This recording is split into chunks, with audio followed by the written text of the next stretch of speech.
One thing I have done this year is had monthly only playing players meetings. And so it's not always a negative connotation with it. It's if we're doing something well, give those guys 15 minutes we show them the numbers where we're at over the last month or so. And then I give them 15 minutes to talk it amongst themselves. And then I'll walk back in and what do you guys got for me?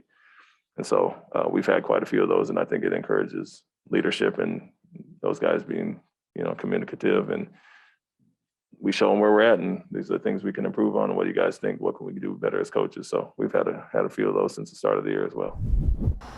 Hey, Bobby Manning here. Welcome to the Garden Report, live outside Auerbach Center. We're back in Boston. Thanks for all your support through the trip in Brooklyn. That series is over.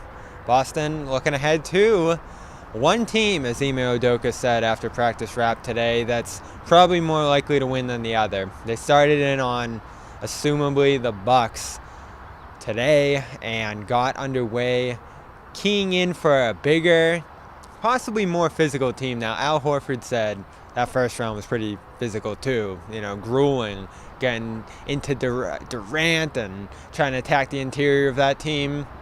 Said that definitely didn't feel like a first round series, even though he's feeling good now looking back on it. But the Bucks present obviously more traditional coverages, as Udoka just told us, and a team that you probably can't go at the way you did the Nets with their defense there. So they'll continue to ramp up toward a hard practice in the middle of this week, rest toward the end of this week, and get ready for what inevitably is going to be a Sunday game one, whether the Bucks finish the series tonight or in a game 6. It feels like that's where this is headed. Bulls without Alex Caruso tonight, as well as Zach LaVine, who is in COVID protocol, and they've been fading through the course of the series anyway.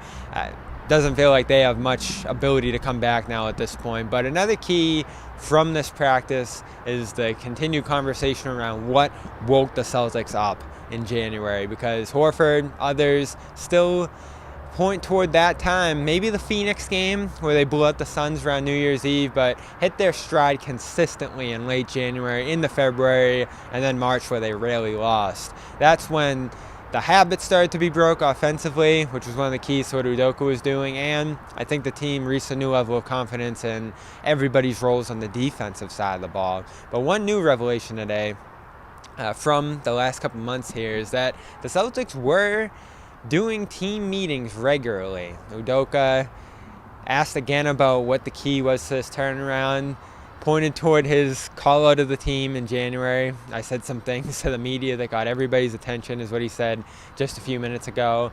But also regular players-only meetings. Of course, we all remember the one in Orlando after the disastrous meltdown against the Bulls in November. But there were other ones as well over the course of this season where players essentially, as we see in timeouts like Game 4 or Game 3's, the early timeout there where Brown and Smart will lead in a discussion while Ime Udoka and the coaches do more technical stuff on the side. That's been the approach of this team from a inner workings locker room standpoint this season. They've gotten in these meetings, and they, as Horford said, who didn't like the term meetings but rolled with it anyway, as a key point to this turnaround, was the ability to speak to each other plainly, call out each other about things when they see it.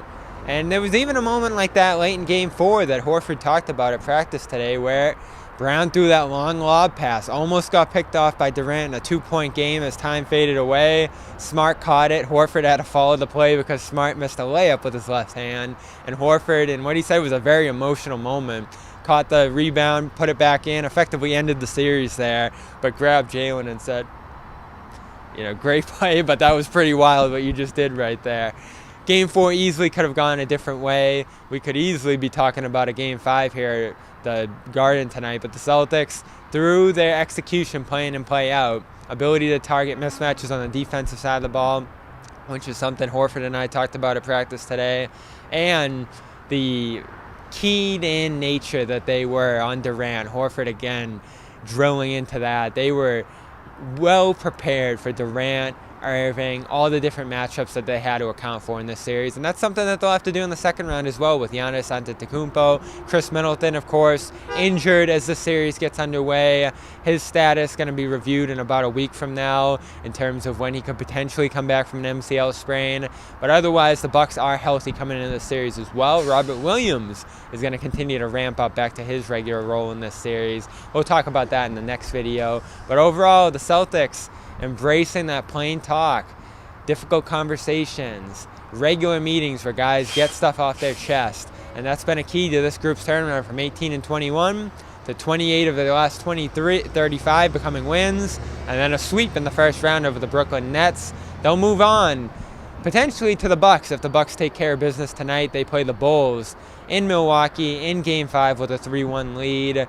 Robert Williams and others will be watching that assuredly.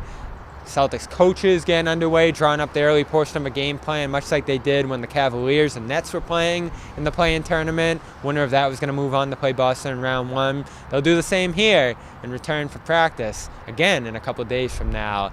Stick with Celtics, CLNS Media, Celtics All Access as we give you the best coverage throughout this week of the Celtics preparation for round 2 and coverage home and away of the second round, whether it's Milwaukee or Chicago. I'm Bobby Manning. Of course, show our sponsors some love. HelloFresh, America's #1 meal kit.